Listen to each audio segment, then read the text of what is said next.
The Midwest, where the corn grows tall, the winters are brutal, and sometimes the guys running the local trucking company know a little more about business than they should. For decades, from Chicago to Milwaukee to Kansas City and Omaha, certain gentlemen in nice suits handled problems quietly, very quietly. And now, you can bring that same heartland problem-solving tradition into your own home. Introducing the Midwest Mob Problem Solver Kit, the only household product inspired by the legendary operations of the American Midwest. Inside every box you'll receive the Union Hall negotiation table, perfect for discussing contracts, debts, or who exactly forgot to pay their gambling tab. The Cornfield Privacy Guarantee, because sometimes certain conversations require a very quiet location. The Teamster's Timekeeper Stopwatch, used to measure exactly how long it takes someone to suddenly remember the truth. And of course, the Midwest Ledger of Favors, because around here, nobody forgets who owes who. But wait, there's more. Order today and we'll include the Emergency Alibi Generator, Midwest Edition. Spin the dial and instantly receive classic excuses like, I was at the bowling league. I was helping my cousin move snow. I was at the church fish fry. Or the Midwest classic, I don't know nothing about that. Thousands of satisfied customers from Chicago to Kansas City agree. Sometimes problems don't require lawyers. Sometimes they just require the Midwest Mob Problem Solver Kit. Available now. Exclusively from Pizzaverse Studios and Palermo Productions.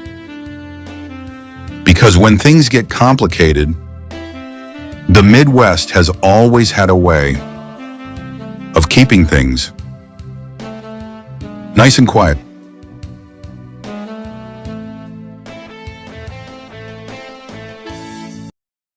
Mugs, what the fuck you doing in there, you prick?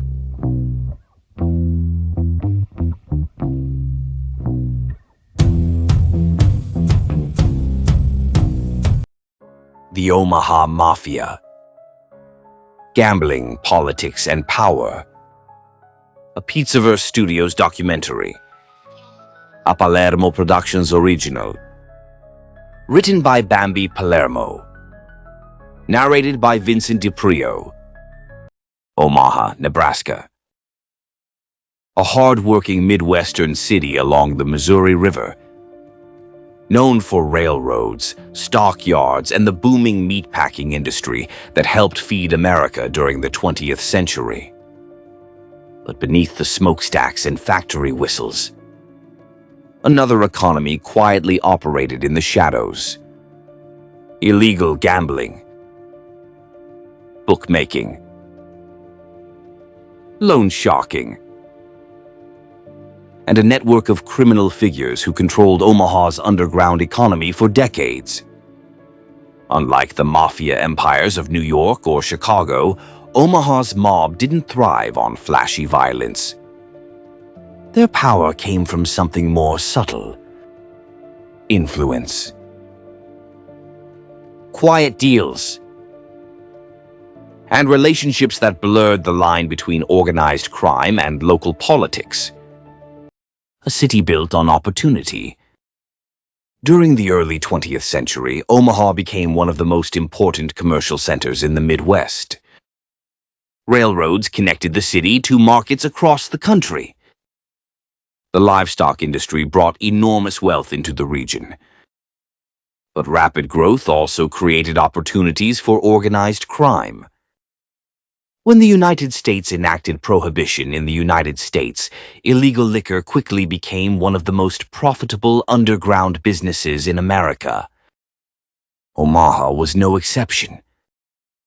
Speakeasies appeared throughout the city. Bootleggers smuggled alcohol through Nebraska and neighboring states. And criminal groups began organizing around these operations. But once prohibition ended, another underground industry took its place: gambling. The gambling empire. For decades, illegal gambling operations formed the backbone of Omaha's criminal underworld. Card rooms, sports betting operations, numbers rackets. These businesses operated quietly in bars, clubs, and private establishments across the city. And unlike other cities where gang wars erupted over territory, Omaha's criminal networks preferred stability. Violence brought attention. Attention brought investigators. So the system relied on cooperation. Certain figures controlled the gambling rackets. Others handled enforcement. And many establishments paid for protection. As long as everyone followed the rules, the money kept flowing. This Easter, don't bring another grocery store dessert. Bring something dangerous. Introducing Bambi's Sugar Syndicate Easter Collection. 5 handcrafted gourmet fudge squares. 2 pounds of soft melt-in-your-mouth authority. Pastel swirl, white chocolate. Smooth, creamy, spring in every bite. Cookies and cream, bunny dirt, rich, crunchy, unapologetic. Malted chocolate nest, old school sweetness with a crunch that hits back. Carrot cake, cream cheese, warm spice, toasted walnut, silk finish. Lemon coconut spring, bright, smooth, finished with toasted coconut. Every square cut thick, every flavor layered, every bite syndicate approved. Wrapped in pastel elegance, finished with gold detail, limited Easter drop. 2 full pounds, $50 per box. Because Easter baskets are cute. But power? Power comes in fudge form. Bambi's Sugar Syndicate. Sweet, soft, syndicate approved. Limited quantities. When it's gone, it's gone.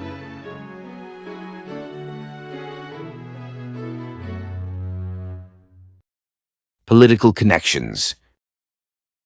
One of the most controversial aspects of Omaha's organized crime history involved its alleged connections with local politics.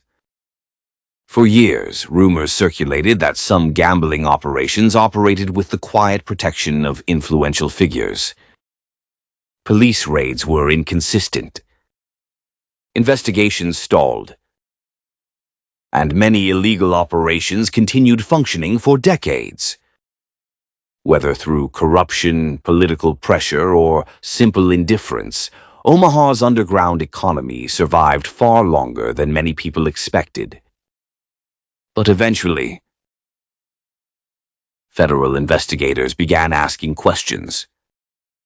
The federal crackdown. By the 1970s and 1980s, federal law enforcement had dramatically expanded its war against organized crime. New legal tools changed everything. The most important was the Racketeer-Influenced and Corrupt Organizations Act, better known as RICO. This law allowed prosecutors to charge entire criminal organizations instead of just individual crimes. The FBI began targeting illegal gambling networks across the Midwest. Wiretaps, informants, undercover investigations. Federal agents slowly built cases against individuals connected to Omaha's underground gambling operations. For the first time, the quiet system that had protected the city's criminal enterprises for decades began to collapse. The end of an era. As federal investigations intensified, Omaha's long-standing gambling networks began to weaken. Arrests and indictments disrupted many of the operations that once generated steady profits. Changes in gambling laws also altered the landscape. Legal casinos began appearing in nearby regions.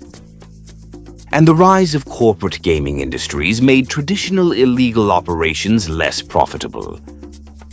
By the late 20th century, Omaha's organized crime network had largely faded into history. But the stories remained.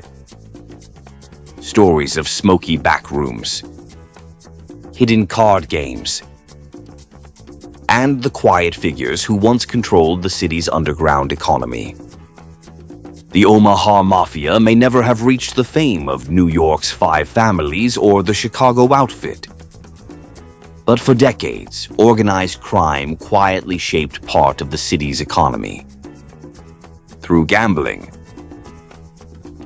through influence, through connections that operated just beneath the surface of everyday life.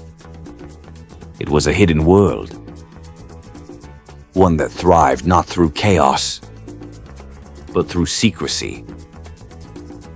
Across America, organized crime left its mark on cities both large and small. From the towering skyscrapers of Chicago to the factory towns of the Midwest, criminal networks adapted to whatever environment allowed them to thrive. Sometimes loudly, sometimes quietly, but always chasing the same prize: power, money, and control. Thank you for watching this Pizzaverse Studios documentary.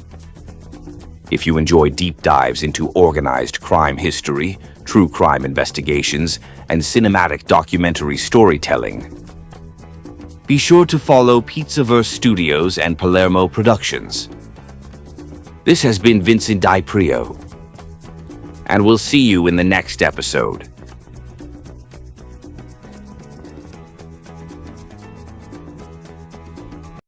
In a world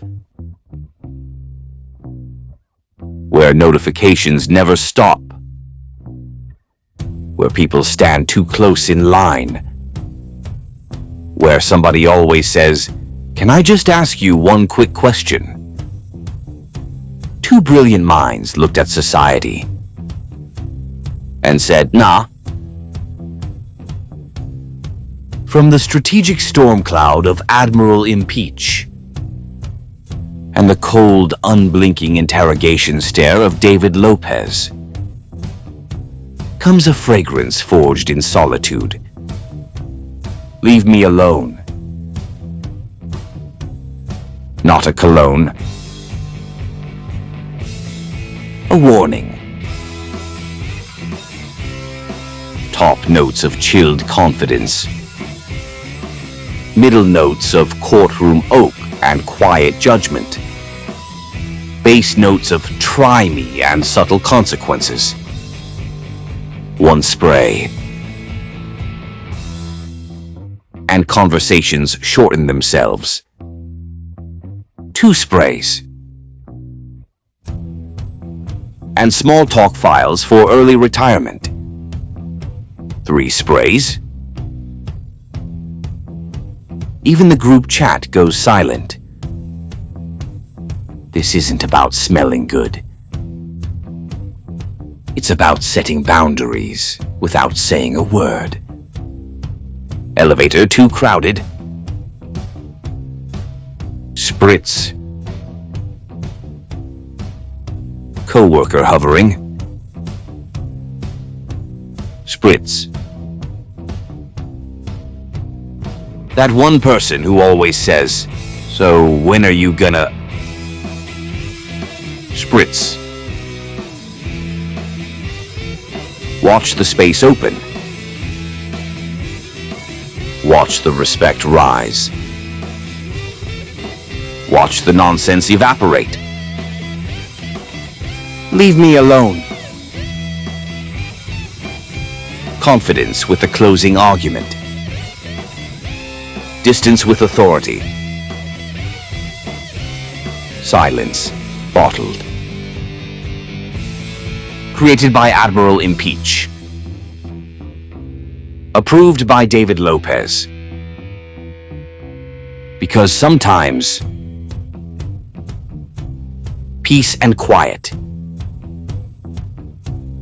smells incredible.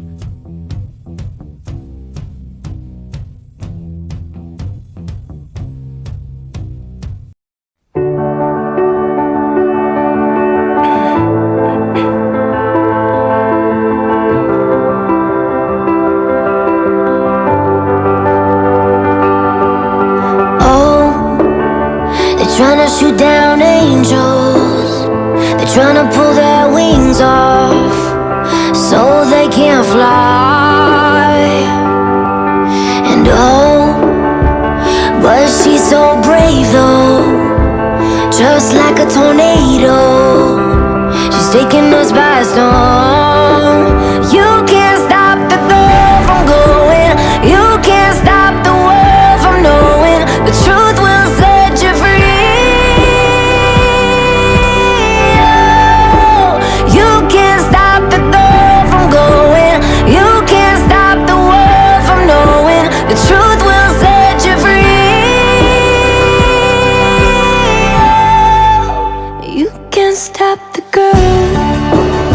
They're trying to take our voices, they're trying to make our choices, so we scream loud, loud, loud. And oh, I know you feel the lightning, and it's so exciting, so here we go. You can't stop the girl from going. You can't stop the world from knowing the truth will set you free.